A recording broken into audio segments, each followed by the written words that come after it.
Hey, this is Matt. Once again, welcome back to another video. This is another paid request. This time for Nate. Thank you so much for that.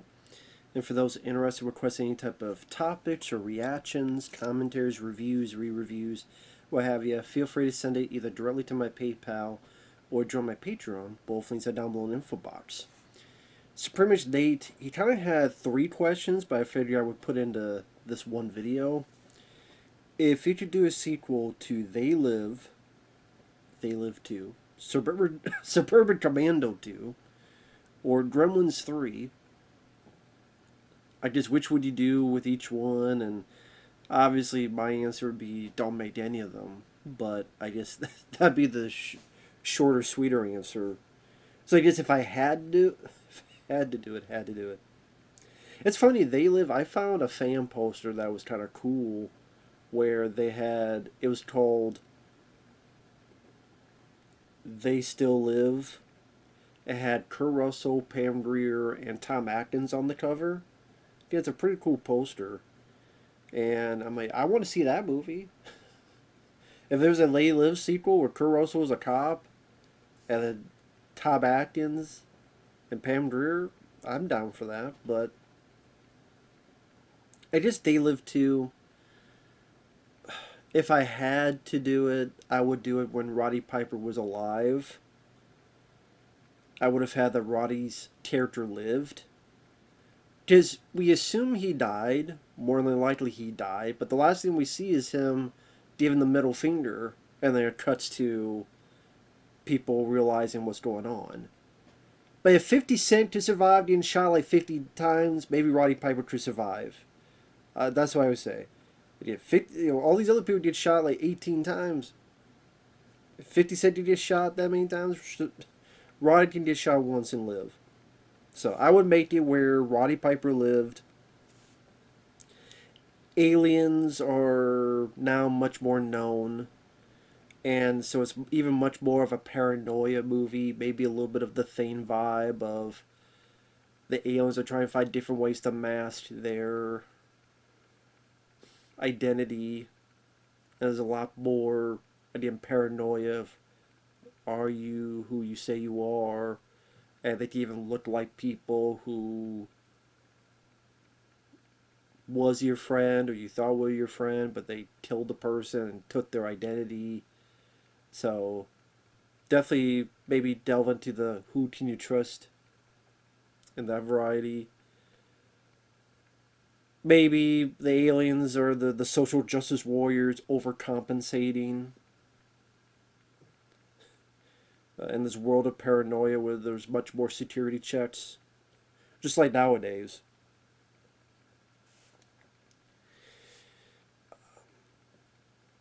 And you know what? I mean, you have Kurt Russell and Tom Atkins, sure, I would bring Tom Atkins in. If you want to bring Pam Grier in, that's fine. Maybe have like an older brother of Keith David, and I would have it be Danny Glover. Maybe this could be filmed in 1991, 92. How about 91? He did Predator 2 in 1990. He would do Lethal Weapon 3 in 92. So maybe 91 could be Danny Glover. He's the older brother of Keith David. Hadn't seen him for a while. Heard about this Nada guy. Maybe him and Tom Atkins have to go find Nada, who's living isolated in the middle of nowhere, far from society.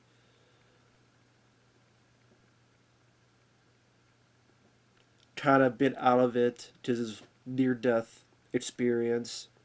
So he wants no part of it, but then just brought into the fight to give the final sucker punch. I would also say maybe storm the White House, but nowadays if you did, but I mean this would have been 91 when I would do it. 1991, they at the Roddy Piper, Danny Glover, and Tom Atkins storming the White House because there's a bunch of aliens. Some of them are in the White House, and so I just imagine Roddy Piper doing wrestling moves, body slams, DDTs, and them shooting up the and this big battle, this big warfare in the White House. I can't think of any great lines I would have Roddy Piper do that, since Roddy Piper's the one that came up with the bubblegum line. See what else he had in his notepad, his notebook of lines that maybe he was going to use for a promo and never did, or anything in between. Really, I mean, if I had to do it, I would just make it where Roddy Piper lived. Because I love They Live, but that's one of the things I don't like. I don't like that Roddy Piper and Keith David die in the movie. And Keith David, like, he got shot up close. Kind of hard to, unless you do a regarding Henry thing. But Roddy Piper, there's a little bit more wiggle room. Even though, like I said, most people, when they see the film, they go, yeah, he died. But there's a bit more wiggle room. But, yeah, I don't know. If I had to do a They Live sequel, I would just want it to be where Roddy Piper lived, and he kicked ass, took names, chewed more bubblegum. They stormed the White House, kicked some ass, get rid of the aliens, and save the day. I know that's not the most original, but that would be satisfying for me. Suburban Commando 2, I need to go, why the fuck do anyone need a Suburban... I like Suburban Commando. I actually do like the film, as silly as it is. That's the one Hulk Hogan film I can watch. I think Christopher Lloyd is pretty funny in it. I think there's some genuine laughs to be had. My favorite is always, and they used this in the trailer, where these big guys are kind of coming up to Hulk Hogan, and he's going, let me guess, you don't pound my face, you don't do all this stuff to me. And the guy said, "What, you nuts? This is the 90s. We're going to sue you." Because it's so true, and it's like, in a weird way, that was like the most realistic moment in the fucking movie. And that's what made it funnier to me. I was frozen today! So, I do like Suburban Commando. If that came out on Blu-ray, I would actually pick it up. I even got that one song stuck in my head. It's a nice place to live, but I wouldn't want to visit. It's a nice place to live. Nah. If you had to do Suburban Commando 2, I guess I would have it where you have the admirers of General Suter, the bad guy from the first one. People who were part of his group, part of his cult. They want revenge. So it's years later, they find out where this all happened, and they come to find Christopher Lloyd's family. Christopher Lloyd's much more successful after the first one. Him and his family are doing great. The marriage has never been better. He's happy, nothing could go wrong, and all of a sudden some explosions happen. They're being chased. They need help. They don't know what to do. Ship Ramsey comes in and pretty much puts him into a space version of witness protection. So you get a little bit of that hostility again between Lloyd and Hulk Hogan. And then it could be sort of like a space road trip movie in a ways, where you can really let the creativity fly with all these different environments or aliens or things that they meet upon, until ultimately they go into another suburbia, only an alien suburbia.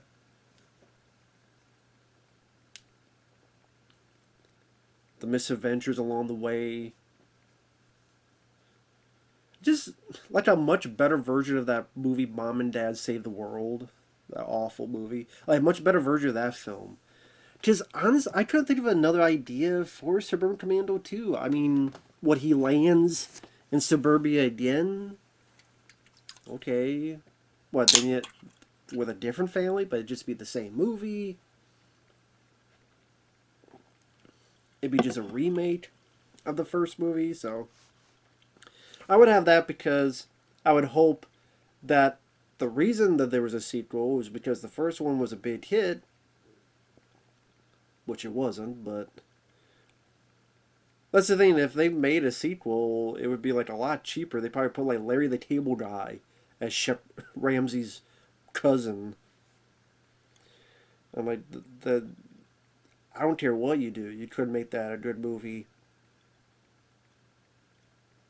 But I guess if all the bells and whistles were able to be put onto screen, then yeah, be okay. Let's get more creative with visuals and let's amp up the direction. Let's amp up the visual style of the movie, and you still have the goofy comedy of Lloyd's family being in this crazy situation and Hulk Hogan being the protector once again, but only in his own environment, in his own like kind of what we saw at the beginning of the first Suburban Commando movie.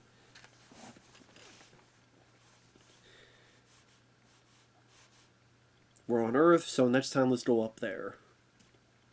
And then because we go up there again, the sky's the limit, or your imagination is the limit of what you could do, where you could go, what aliens they see along the way, what jokes we could get out of that. And then Gremlins 3, again, that was a tough one because again, all these are just say don't make a sequel. Gremlins was in a town, Gremlins 2 was in a city, but the thing with Gremlins 3, you kind of wanted to be, at least for me, wittier, uh, just as witty and smart as Gremlins 2, because that's one of the nice surprises of that sequel was they're kind of making fun of the idea of sequels and they're being a little meta and being a bit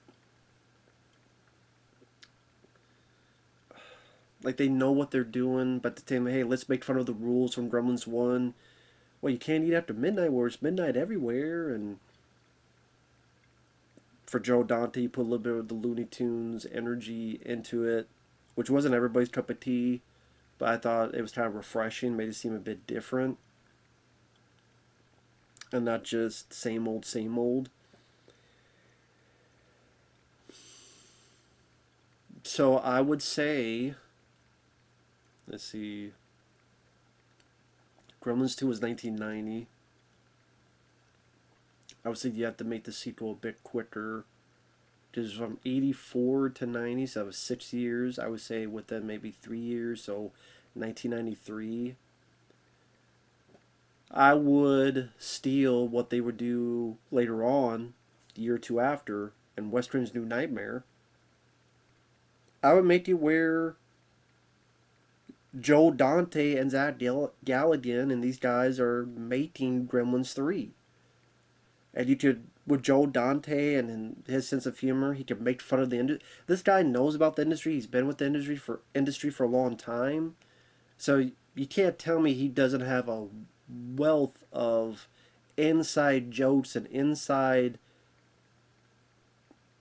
info that he could make fun of about the industry of movies and make fucking fun of it.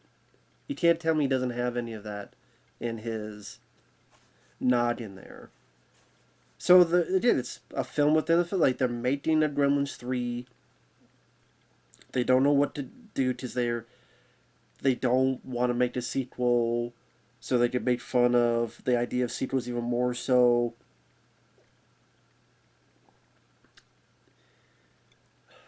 Or hell, they could do it today. Like, okay, that film could be made today if you don't go that route. Gremlins 3.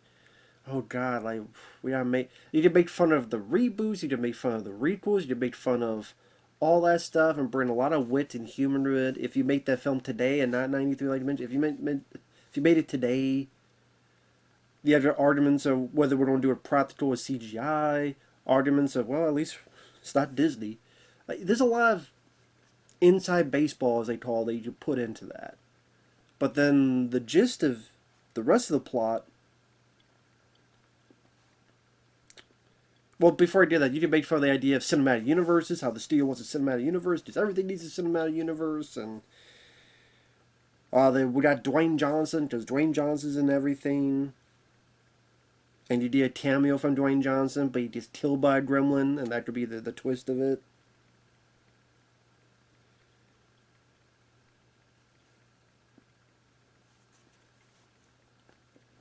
As the movie's trying to be done in pre-production and a little bit of making the film, things start going wrong. Things start getting messed up. Things start getting screwed up, and they don't know why. They don't know who's messing with the film, who's delaying the film, who's screwing things up, who's wrecking the lab, how come people are being attacked by what. And then you did one thing leads to another. They see some things that can't be real, and they go back to the original writer of the film, of the first film. And he could play himself and talk about how, well, actually, I never told you this, but because you guys would never believe me, this is based on a true story. Like, I really did see this, and I really did experience what a Mogwai and what a gremlin was, but you guys would never believe me, and I thought, wow, this is a good idea to write for a film. But I thought they were long ago gone and dead. I don't know how they got here, and maybe throughout you find out there's a plan that someone unleashed these gremlins because they want revenge on the studio, or they want revenge, and they found out these things were real, and they want to cause chaos. Maybe within the film, things break, but instead it forces you to watch ads like a streaming service, but the ads are controlled by the gremlins as well. So it kind of stops like a buffer, like if you watch on Peacock or if you watch on any other streaming service, and it buffs out, and then the gremlins kind of mess with it, make fun of it, kind of like they did in Gremlins 2, but then you're forced to watch ads, so that things pop up with a timer, these ads, and maybe as the timer comes down, it gets longer. Maybe a gremlin goes in and messes with the timer.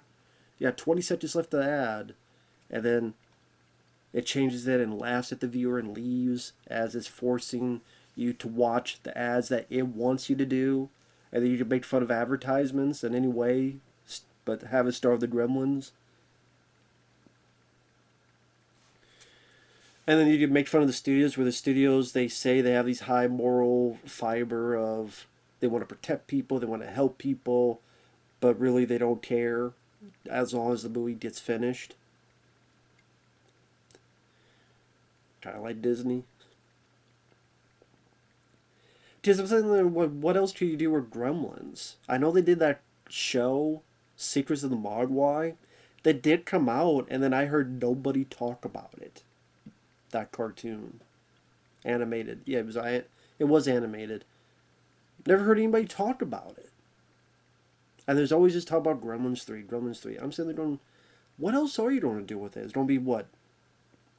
Zad Galligan and Phoebe Tate's kid, who's a daughter, and they go through almost the same thing as the first movie. I mean, what else is it going to be with Gremlins 3? So if you're going to do it, I'd rather have the Wes Cravens do Nightmare Approach. The make it Gremlins 3, they find out there's actually real gremlins. And then you can even alter the design if you wanted to, so the gremlins, you can make them look whatever you want. Like they're much uglier in real life, or whatever the case may be. Like if that was a plot, a story that would actually get me intrigued. I'm like, okay, that sounds a bit different compared to with the previous installments of that franchise. And that was the best I could come up with these three. Again, the answer would be, don't make any of them. But if I had to, again, let Roddy Piper live and Kate Diaz and chew more bubblegum. Let's take the family and Suburban Commando out into space with Ship Ramsey and go on these misadventures until we get to an alien suburbia, whereas with this protection program type of thing, you get some action in there, some visuals to showcase some creativity. And Gremlins 3, go with the making a movie. Again, Joe Dante, I would think would have a ball making fun of Hollywood. A lot of his own personal experiences, studio notes, everything that could make fun of. Again, whether you did that in 1993 or whether you did that today. Yeah, dude, that's a film you could do today and make it work. So, with that said, thanks for watching. We'll see you guys later. Bye-bye.